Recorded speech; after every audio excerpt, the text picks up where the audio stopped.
नोरमा group, जो सोचता है वो करता है। आपके अपने सपनों का आशियाना। 24 घंटे में एक बार फिर से बिहार की राजनीति ने करवट लिया है। आपको बता दें कि असली खेल अब शुरू हुआ है। यानी कि सीधे तौर पे ये कहा जा सकता है कि नीतीश कुमार पूरी तरह से अब चुनावी मोड में आ गए हैं और नीतीश कुमार ने जो शर्त रखी थी उसमें देरी होने का अब जब एक्शन नीतीश कुमार ने शुरू किया है तो निश्चित रूप से भारतीय जनता पार्टी के भीतर से अब धीरे धीरे करके कई मुद्दे बाहर निकल के आएंगे। आपको बता दें कि नीतीश कुमार बिहार में किसी भी तरह का कोई हस्तक्षेप नहीं चाहते हैं और वो नहीं चाहते हैं कि उनके कार्यशैली और उनके क्रियाकलापों पर किसी भी तरह का कोई अंकुश लगाया जाए। धीरे धीरे करके भारतीय जनता पार्टी नीतीश कुमार के काम में दखलंदाजी करना शुरू कर चुकी है और आपने देखा भी होगा कि नीतीश कुमार भारतीय जनता पार्टी के हिस्से का जो फैसला है उसको अपने हिसाब से नहीं करते हैं। सीधी तौर पे आपने देखा होगा ये भी कि नीतीश कुमार जैसे ही भारतीय जनता पार्टी ने इच्छा जाहिर की कि वो मंत्रिमंडल में अपने लोगों को और विस्तार करना चाहती है तो नीतीश कुमार ने बिना किसी हिल हुज्जत के उनको स्वीकृति दे दी। आप समझ सकते हैं कि बिहार सरकार में जिन चीज़ों को लेकर के और बिहार में चुनाव को लेकर के जिस तरह की रणनीति बनाई जा रही है उसका सीधा सीधा जो असर है वो आने वाले 2025 के चुनाव में होना है। आपको बता दें कि नीतीश कुमार अच्छी तरह से जानते हैं कि उन्हें क्या करना है। पिछले कई चुनाव लड़ चुके नीतीश कुमार अपने नेतृत्व में ही चुनाव लड़ना चाहते हैं और इसके लिए तो भारतीय जनता पार्टी भी तैयार है, लेकिन रणनीतियाँ भारतीय जनता पार्टी नीतीश कुमार की नहीं बल्कि अपनी लगाना चाहती है। लेकिन नीतीश कुमार भी कम चाणक्य नीति नहीं लगाते हैं। नीतीश कुमार ने रातों रात प्रधानमंत्री नरेंद्र मोदी के कार्यक्रम से लौटते ही रात में ही एक बड़ा फैसला ले लिया और इस फैसले का असर आने वाले चुनाव पर निश्चित रूप से पड़ेगा। बिहार सरकार ने जिलों के लिए नए प्रभारी मंत्रियों की सूची जारी कर दी है। कुछ मंत्रियों के प्रभार बदले गए हैं और कुछ का भार हल्का किया गया है। इस लिस्ट में सामाजिक समीकरणों का भी ध्यान रखा गया है। हालांकि ये बात कही तो जा रही है, लेकिन असलियत ये है कि नीतीश कुमार का ये सबसे बड़ा दाव है जिसको कहीं ना कहीं नीतीश कुमार ने खेला है और इसको आगे अब इसके असर देखने को मिलेंगे। बिहार में साल के अंत तक विधानसभा चुनाव होने हैं। 6-7 महीने अभी बचे हुए हैं। चुनावी साल में सरकार ने बड़ा फेरबदल किया है और नीतीश कुमार के इस प्रशासनिक फेरबदल के साथ साथ और कई बदलाव किए गए हैं। लगातार आपको हमने ये भी बताया है कि नीतीश कुमार अपनी प्रगति यात्रा के दौरान जो लोगों से डायरेक्ट कनेक्शन किए थे उसके बाद उस नीति पर भी काम कर रहे हैं और योजनाओं को तेज़ी से क्रियान्वित कर रहे हैं। तो वहीं प्रभारी मंत्रियों के मामले में भी उन्होंने बड़ा फैसला लिया है और सरकार ने जिले के प्रभारी मंत्रियों की एक नई लिस्ट जारी की है। इस लिस्ट में नीतीश कैबिनेट के विस्तार के बाद हुए बदलाव की छाप साफ नजर आ रही है। पहले से तय प्रभारी मंत्रियों के प्रभार वाले जिले भी बदले गए हैं। मंत्रिमंडल सचिवालय विभाग ने इस संबंध में अधिसूचना जारी की है। विधानसभा चुनाव से पहले हुए इस बदलाव में सामाजिक समीकरणों का भी पूरा ख्याल रखते हुए मंत्रियों को जिम्मेवारी दी गई है।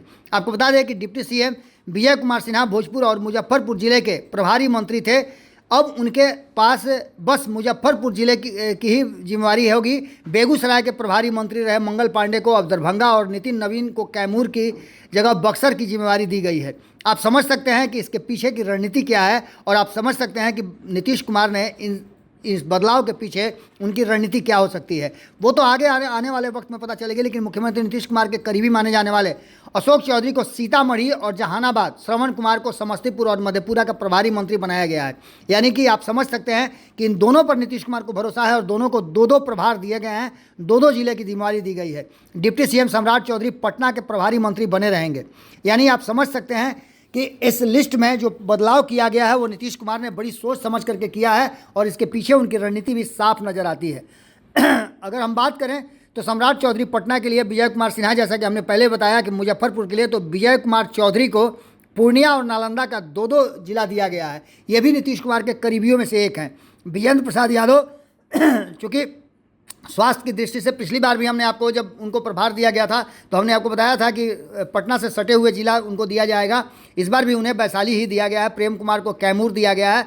श्रवण कुमार समस्तीपुर और मधेपुरा में रहेंगे, जैसा कि पहले भी हमने आपको बताया था और इसी बात को लेकर के हम आपको लगातार चर्चा भी कर रहे हैं। इन्हीं सब बातों को लेकर के आपको आगे की लिस्ट हम बताते हैं कि इसमें संतोष कुमार सुमन को औरंगाबाद, सुमित कुमार सिंह को सारण, रेणु देवी को सिवान, मंगल पांडे को दरभंगा तक ही सीमित किया गया और नीरज कुमार सिंह बबलू को कटिहार का प्रभार दिया गया। अशोक चौधरी 2-2 जिले के प्रभारी होंगे, सीतामढ़ी और जहानाबाद। तो लेसी सिंह को मधुबनी का प्रभार दिया गया है।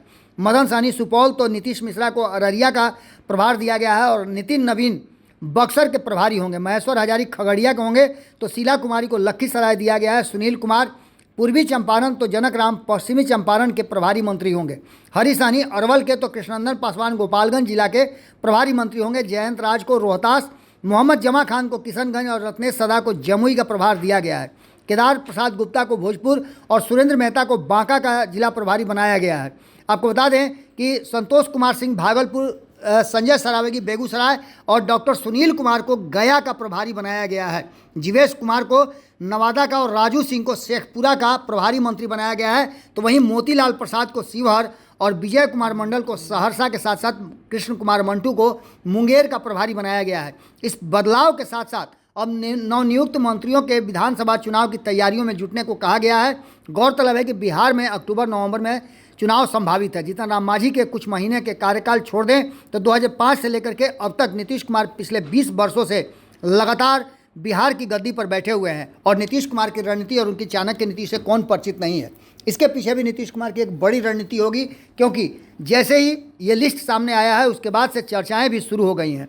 आपको बता दें कि इस लिस्ट में बहुत सारे बदलाव भी किए गए हैं और नीतीश कुमार के करीबियों को ऐसे जिले आवंटित किए गए हैं जिसका लगाव उनका विशेष हो। आपको बता दें कि अब देखना दिलचस्प होगा कि क्या कुछ निकल के सामने आता है और इस पर कितना प्रभावशाली नीतीश कुमार का ये फैसला होता है। इस चुनाव में बहुत कुछ अभी होना बाकी है। नीतीश कुमार भी लगातार तैयारियां कर रहे हैं और इस बदलाव के साथ साथ अब भारतीय जनता पार्टी कितना संतुष्ट है ये देखना भी होगा, क्योंकि भारतीय जनता पार्टी से इस लिस्ट के बाद अभी तक कोई प्रतिक्रिया नहीं आई है। जुड़े रहिएगा भारत लाइव के साथ। हमारी नज़र बिहार की हर छोटी बड़ी घटना पर है, आपकी नज़र भारत लाइव पे होनी चाहिए। बहुत बहुत धन्यवाद। आपके सपनों को हमने सजाया है, ई होम्स पैनोरमा को हमने बनाया है। ई होम्स मेरा एक सपना था जिसपे मैं पिछले 4 साल से काम कर रहा था। हमने जो बनाया है वो सबने है माना। ई होम्स पैनोरमा में हो आपका भी आशियाना। और फाइनली हमने 2021 में इस प्रोजेक्ट को लॉन्च किया। बहुत लोग अप्रिशिएट कर रहे हैं कि पूर्णिया जैसे शहर में, बिहार के, एक तो बिहार की बात करें उसमें भी पूर्णिया जैसे छोटे जगह में इस तरह का लाइफस्टाइल देना, ये सुन के हम लोगों को बहुत अच्छा लगता है। ई होम्स में हमने कुछ और भी किया है, जैसे हम जिस जगह में रह रहे हैं हमारे फैमिली सिक्योर हो, उनको सिक्योरिटी का ध्यान में रखा है। आपकी सुविधा और सुरक्षा आपके लिए खास है, ये आपका विश्वास है। इसमें आर्टिफिशियल इंटेलिजेंस का 7 लेयर सिक्योरिटी का हमने इस्तेमाल किया है। लस ग्रीन कैंपस को बनाया है। यदि हमारा बाउंड्री वाल है तो वो वर्टिकल गार्डन है। ये जितनी भी फैसिलिटी होता है एक इंटरनेशनल टाउनशिप में ई होम्स है, ये हम लोग विश्वास नहीं कर पा रहे हैं। जो भी हमारे मित्र दोस्त या जो भी हमारे बाहर के बाहर आते हैं तो हम लोगों को बहुत अच्छा सुनने को मिलता है और बहुत अच्छा क्रेडिट मिल रहा है। वो सारा हमने सिर्फ एक बिल्डिंग नहीं बनाया, हमने एक बहुत अच्छा लाइफस्टाइल दिया ई होम्स में, और मेरा एक सपना था जिसको मैं आज फुलफिल होते हुए देख पा रहा हूँ। ये आपका आवास है। ई होम्स पैनोरमा में अब आपका निवास है। E Homes Panorama, luxurious lifestyle redefined. Panorama group, जो सोचता है वो करता है। अगर ये वीडियो पसंद आई और वह बिहार के राजनीति और बिहारियत से सरोकार रखेनी तो सब्सक्राइब बटन दबा के चैनल के सब्सक्राइब कर ली। ओजे एगो घंटी बा, ओकरा बटन दबा देला से कुल सटीक और मारक खबर रुआ मुफ्त में मिल जाई।